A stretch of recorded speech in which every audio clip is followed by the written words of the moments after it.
Halo, selamat pagi semuanya. Bersyukur hari ini kita bisa bertemu kembali dalam pembelajaran kita hari ini, yaitu mengenal iklim di Indonesia. Mengenal iklim di Indonesia. Apa itu iklim ya? Hari ini kita akan belajar tentang apa itu iklim.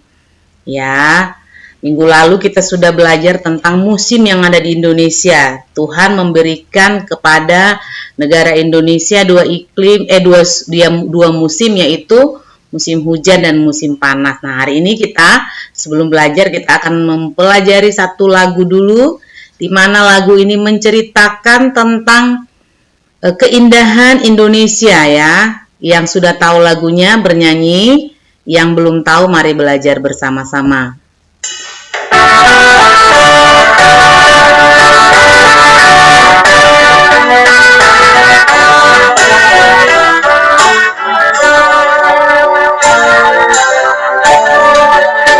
Betapa kita tidak bersyukur bertanah air kaya dan subur. Lautnya luas, gunungnya megah, menghijau padang bukit dan lembah. Itu semua berkat karunia Allah yang agung maha kuasa. Itu semua berkat karunia Allah yang agung maha kuasa. Alangkah indah pagi mereka bermandi cahaya surya dan cerah.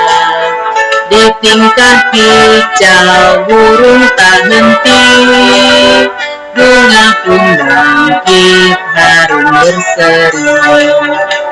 Itu semua berkat karunia Allah yang agung maha kuasa. Itu semua berkat karunia Allah yang agung maha kuasa. Bumi yang indah, langitnya terang, berpadu dalam warna cemerlang. Indah jelita, damai dan teduh, persada kita jaya dan teguh. Itu semua berkat karunia Allah yang agung maha kuasa. Itu semua berkat karunia Allah yang agung maha kuasa.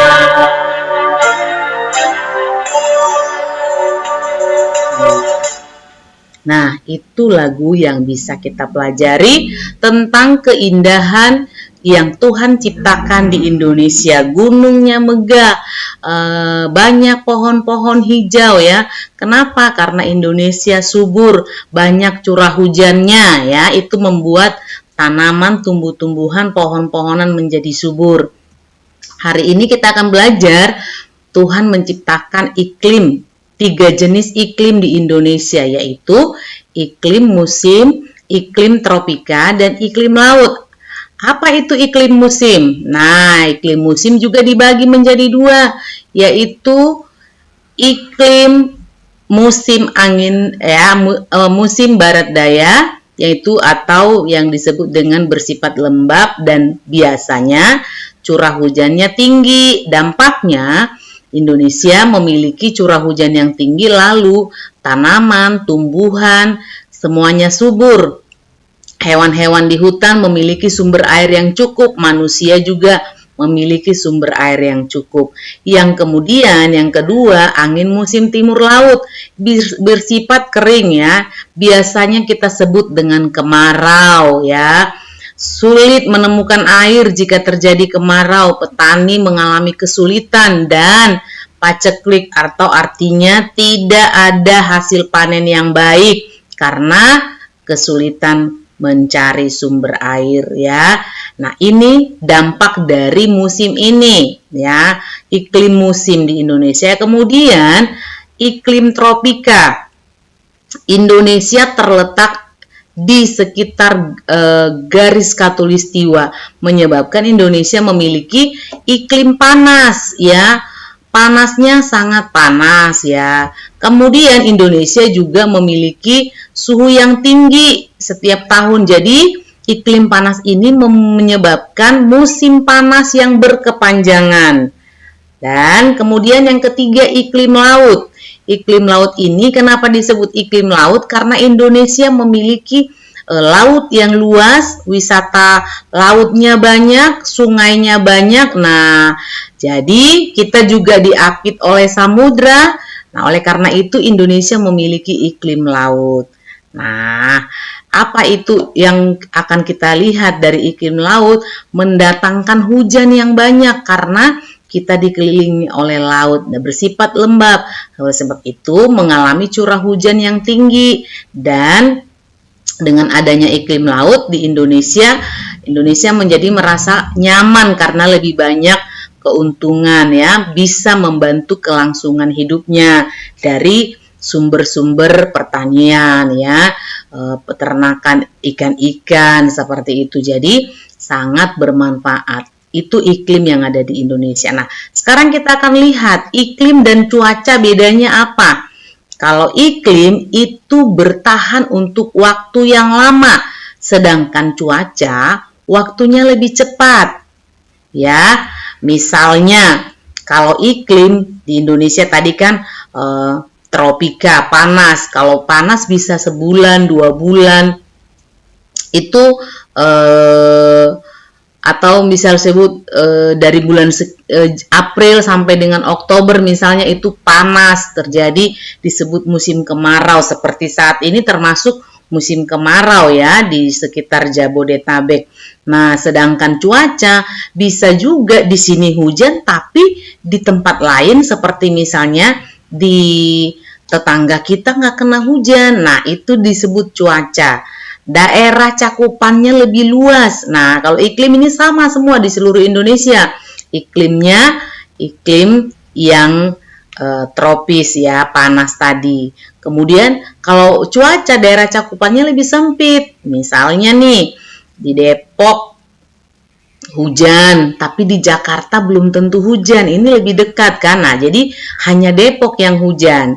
Dan kemudian perbedaan yang ketiga, kalau iklim dia lebih stabil karena lebih lama, jangka waktunya lebih lama, sedangkan cuaca itu hanya sebentar, hujan bisa cuma satu jam lalu berhenti seperti. Sedangkan kalau iklim dia bersifat lebih stabil, jangka waktunya lebih panjang.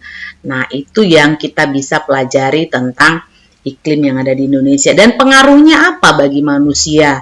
Ya, Tuhan menciptakan iklim yang memiliki manfaat bagi manusia, binatang, dan tumbuhan. Jadi, tidak sekedar hanya terjadi iklim, tetapi itu sangat bermanfaat bagi makhluk hidup.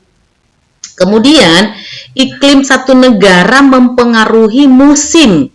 Ya, karena iklim di Indonesia tadi ada 3 jenisnya, maka musim di Indonesia sangat dipengaruhi oleh iklim itu.